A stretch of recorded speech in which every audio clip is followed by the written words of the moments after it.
오늘 본문 말씀은 누가복음 12장 54절부터 59절까지 말씀입니다. 우리가 누가복음 12장을 지금 4주째 말씀을 나누고 있습니다. 누가복음 12장은 이 앞에와 다른 분위기의 말씀들이, 메시지들이 쏟아져 나오고 있는데, 오늘은 그 말씀을 정리하면서 오늘 말씀을 시대를 분간하라고 하는 이 말씀을 새겨보려고 합니다. 예수님께서 이 땅에 오셔서 사역을 하실 때 그 말씀을 믿고 따르는 제자들이 있었는가 하면 예수님이 하신 일들이 귀신을 힘입어서 한 일이라고 폄훼하거나 예수님에게 하늘로부터 오는 표적을 보이라고 더 이상 우리를 현혹시키지 말고 하나님으로부터 온 자라면 하늘로부터 오는 표적을 보이라고 요구하는 불신앙의 시대 속에 주께서 앞에 외식하는 자들에 대해서 책망하는 말씀들을 보게 됩니다. 그들은 믿음으로 이끌어가는 것이 아니라 의심하고 폄훼하고 그리고 비난하는 바리새인들이요 율법 교사들입니다. 그들을 향해서 외식하는 자라고 말했습니다. 경건해 보이지만 실제는 전혀 경건하지 아니하는. 그래서 그들이 하나님으로부터 온 것들을 알지 못하고 깨닫지 못하고 오히려 대적하는 자가 되었으니, 그들이 외식하는 신앙생활을 계속하는 한 그들은 화 있을진저 멸망하는 자일 수밖에 없다고 하는 사실을 이 앞에 11장 말미에서 가르쳐주고 있습니다. 그로 인해서 바리새인과 율법 교사들이 분노하며 예수님을 대적하는 모습으로 11장이 마무리되었고, 12장으로 넘어오면서 예수님은 제자들에게 바로 이 시대가 어떤 시대이고 어떻게 신앙생활을 해야 될지를 집중적으로 가르쳐 주고 있습니다. 오늘은 12장의 네 번째 시간이기 때문에 지금까지 3주에 걸쳐서 들은 말씀들을 정리해 볼 필요가 있습니다. 이제 세상에 권세 있는 자들이 예수님에 대해서 핍박하기 시작을 했고 책을 잡기 위해서 호시탐탐 노리는 때가 되었습니다. 그것은 예수님을 따르는 제자들에게도 영향을 미칠 것이고 그들은 제자들에게 핍박을 가할 것입니다. 그러나 그때 생각해야 할 것은 몸을 제어하고 핍박할 수는 있지만 영혼을 제어하지 못하는 자를 두려워하지 말고 정말 두려워할 자를 두려워하는데 우리 영혼을 지옥에 던질 자를 두려워할 것이라. 그러므로 제자의 삶이라고 하는 것은 단순히 외식하는 자의 신앙으로 머물러서는 안 되고 시대를 분별할 수 있어야 된다는 사실을 분명히 말씀하고 있습니다. 예수 그리스도로 말미암아 이제 우리는 하나님에 대해서, 하나님의 나라에 대해서 아는 자고 어떤 삶을 살아야 될 것인가를 예수님은 말씀했던 것이 12장입니다. 그때 느닷없이 한 사람이 형과 더불어 유산을 나눠줄 것을 요구하는 말씀 속에서 생명이 소위에 넉넉한 데 있지 아니하다고 말씀하시면서 우리에게 있어서 참으로 힘써야 할 것이 무엇인가를 예수님이 가르쳐 주십니다. 그래서 우리는 이 땅에서 선한 청직이요, 그것은 청직이라고 하면 주인이 올 때가 있다는 사실과 내가 갖고 있는 것이 내 것이 아니라 주인의 것이고 주인을 위해 주인의 뜻에 맞게 쓰여져야 한다는 사실을 잊어버리지 말아야 한다는 것을 분명하게 밝히고 있습니다. 이것이 제자들에게 가르쳐준 말씀이라고 하면 오늘 본문은 범위를 확대해서 모든 사람들에게 말씀하고 있는 것입니다. 또 무리에게 이르시되, 그래서 12장의 내용은 제자들에게 말씀하시다가 마지막 범위를 무리에게, 모든 자들을 향해서 말씀을 증거하고 있는 내용이 마지막 오늘 읽은 본문입니다. 예수님께서 가나안 땅에서 흔히 일어나는 서쪽에서 바람이 불면 구름이 서쪽에서 이는 것을 보면 곧 말하기를 소나기가 오리라 하고 남풍이 부는 것을 보면 말하기를 심히 더우리라 하면서 천기의 기상은 분간할 줄 아는 자들이라고 말하고 있습니다. 가나안 땅은 바로 그런 땅입니다. 서쪽, 그것은 지중해에서 구름이 일어 바람이 구름을 몰고 오면 소나기가 오는 지형이고, 또 건기가 되어서 남쪽에서 바람이 불면 뜨거운 사막 바람이 불기 때문에 건조하고 더운 때가 되어집니다. 그러므로 그것은 그 땅에 사는 사람이라면 능히 알 수 있는 천기입니다.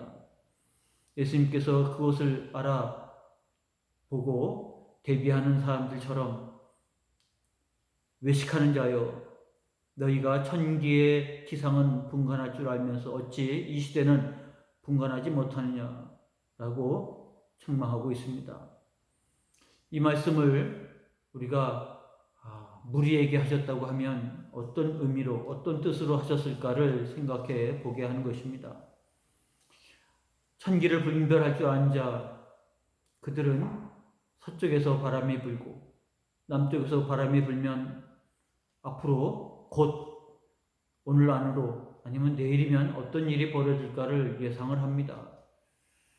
비가 올 것 같으면 대비를 하겠죠. 뜨겁고 더운 바람이 불면 대비를 하겠죠.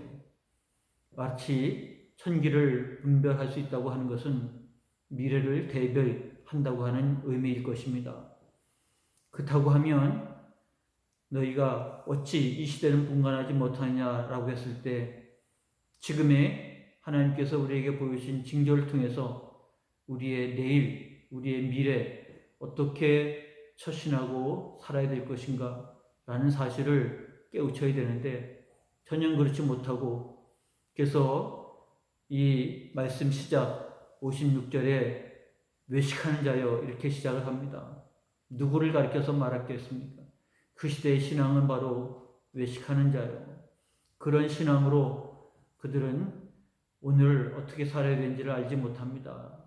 천기를 구분하지 못하는 자처럼 이 시대를 분별하지 못하니까 오늘 어떻게 살아야 되는지를 모르고 내일 어떤 일들이 이루어질 것인가를 망각하고 살아가는 것입니다. 어리석은 자여, 오늘 밤 내 영혼을 부르면 네가 준비하고 쌓아놓은 그 모든 것이 네 것이 되겠느냐 라고 오늘 12장 앞부분에 말씀한 부분을 기억하지 않습니까? 그러므로 천기를 구분할 줄 아는 자는 이 시대를 구분할 줄 알아야 됩니다. 마태복음에 세례 요한과 예수님의 등장은 거의 같은 모습으로 등장합니다. 회개하라, 천국이 갖고 왔느니라. 바로 이 시대는 그런 시대입니다. 그들이 예상하지 못했지만 바로 이 메시지를 들은 지 불과 몇 달, 몇 년이 안 된 짧은 기간에 집중적으로 이 말씀이 들려오기 시작합니다. 세례 요한이 등장해서 광야에 외친 자의 소리가 되었을 뿐만 아니라 그의 증거로 예수님께서 이 땅에 오셔서 말씀 사역이 시작이 될 때 이것이 무엇인지 분별해야 되는데 분별 못하는 외식하는 신앙으로 살아가는 자들에게 있어서 분별하지 못하니까 그들에게는 내일을 어떤 일들이 벌어질지를 알지 못하고 오늘을 어떻게 살아야 되는지를 모르는 겁니다.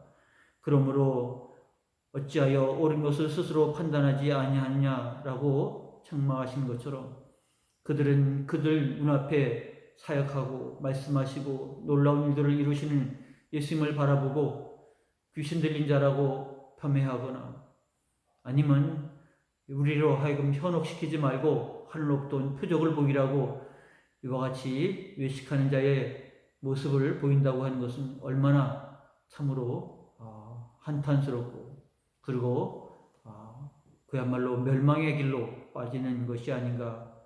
외식하는 자의 삶은 결코 내일이 없고 미래가 없는 자의 삶인 것입니다. 그러므로 예수님께서 이렇게 말씀하고 있음에도 불구하고 깨닫지 못하는 외식하는 자를 향해서 이 말씀을 외치시는 예수님의 말씀이 이 앞에 표현처럼 나타난 것처럼 얼마나 답답하겠습니까? 내가 불을 땅에 던지러 왔노니 이 불이 이미 붙었으면 내가 무엇을 원하리요? 나는 받는 세례가 있으니 그것을 이루어지기까지 나의 답답함이 어떠하겠는가? 예수님께 말씀하신 바로 이 49절의 말씀, 50절의 말씀을 우리가 다시 한번 유념해 보면 말씀을 깨닫지 못하는 이 답답한 이 시대의 사람들, 외식하는 신앙, 생명을 받아들이지 못하고 거부하고 그리고 무기력해 살아가는 자들의 모습, 그것은 신앙 안에서 멸망할 길이라는 사실을 우리로 하여금 알게 하는 것입니다. 그러므로 오늘 말씀을 통해서 외식하는 자여, 너희가 어찌 이 시대는 분간하지 못하느냐 말씀하신 그것은 그 시대의 바리새인 율법교사들을 가리켜서 하신 말씀이지만 거기에 머문 것이겠습니까? 뒤에 58절, 59절에 예수님께서 하신 비유는 여러 군데에서 비슷한 유형으로 쓰여진 그런 예화와 같은 말씀입니다. 한 사람이 빚을 졌고 빚을 갚지 못함으로 인해서 그는 재판장에게 끌려가는 신세가 됩니다. 다 갚기 전에는 그곳에서 나올 수가 없는 상황인 것이죠. 예수님께서 이 이야기를 하시면서 재판장에게 가서 옥졸에게 넘겨 감옥에 들어가기 전에 해결을 하라. 그러면 해결할 수 있는 것은 빚을 갚는 일이겠죠. 근데 사태를 알지 못하고 때를 알지 못하니까 그들이 빚을 갚을 수가 없습니다. 그들은 그 상태에서 재판장에 가서 옥졸에게 넘겨지고 감옥에 들어가게 되는 것입니다. 마지막 절에 나온 것처럼 내게 이르노니 한 푼이라도 남김이 없이 갚지 아니하고서는 결코 거기서 나오지 못하리니. 이것이 의미하는 바가 무엇일까? 앞에 12장 5절에 말씀한 것처럼 마지막 때에 그 목숨이 다하고 그 영혼이 들어갈 마지막 자리가 어디일까라는 것을 생각해 보면 바로 이와 같은 삶의 결과를 보게 하는 것입니다. 그러므로 빚을 갚지 못한 인생은 결국 참으로 어둠 속에 빠지고 슬피 우는 지옥의 삶이 되어질 수밖에 없다는 것을 예수님 말씀하고 있는 것이죠. 그렇다고 하면 빚을 갚아야 되는데 어떻게 무슨 방법으로 우리가 빚을 갚을 수 있겠습니까? 그래서 예수님 처음 세례 요한과 더불어 외치신 말씀이 무엇입니까? 회개하라. 천국이 갖고 왔느니라. 우리가 빚을 갚을 수 있는 유일한 길이 바로 회개하고 하나님께로 돌아가는 것입니다. 그것이 바로 이 시대를 분간할 줄 아는 자는 바로 하나님 앞에, 복음 앞에, 예수 그리스도 앞에 나와 이 믿음을 소유할 때 비로소 그 죄가 다 갚아지는 것이죠. 해결이 되는 것입니다. 그리고 의롭다함을 받는 것이고 그로 말미암아 이제는 어두운 가운데 슬피 우는 것이 아니라 주께서 예비하신 그 나라에서 영원한 삶을 살아가는 삶이 될 것입니다. 시대를 분별할 줄 아는 자는 그래서 오늘을 어떻게 살아야 되겠습니까? 부름받은 제자로의 삶을 살아야 되겠지요.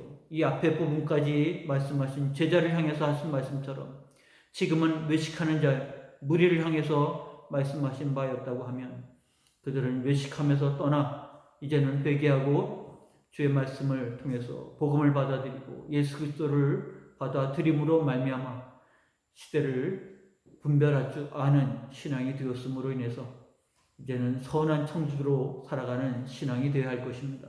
그래서 내 것이 아니고 주인의 것, 주인이 뜻대로 주인을 위하여 이와 같이 충성하는 청지기로서의 삶이 되어져야 한다는 것입니다. 그런데 예수님의 비유로 말씀하신 것 중에서 꼭 충성된 청지기만 있었던 것은 아닙니다. 악하고 게으른 종도 있었다는 것을 기억해야 합니다.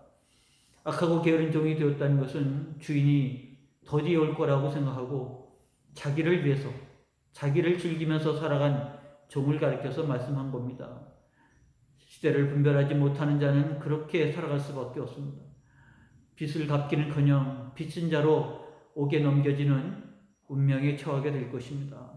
그러므로 이 마지막 때 종말이라고 말하는 이 때를 십장에 거쳐서 예수님 계속 말씀하고 있다고 하는 것을 염두에 두면 우리가 제자로 살아간다고 하는 삶이 무엇인가 이것을 분별할 줄 알아야 되는 겁니다. 지금 나는 부름받고 제자가 되었고 제자는 단지 믿는 것 따르는 것만이 아니라 선한 청지기가 되어야 된다는 것을 알아야 됩니다. 주인의 뜻을 따라 양식을 나누고 하나님께서 내게 주신 것들을 함께 나누는 선한 청지기로서 오늘을 살아가는 것은 바로 내일 어떤 일들이 이루어질 것을 알기 때문에 그렇습니다.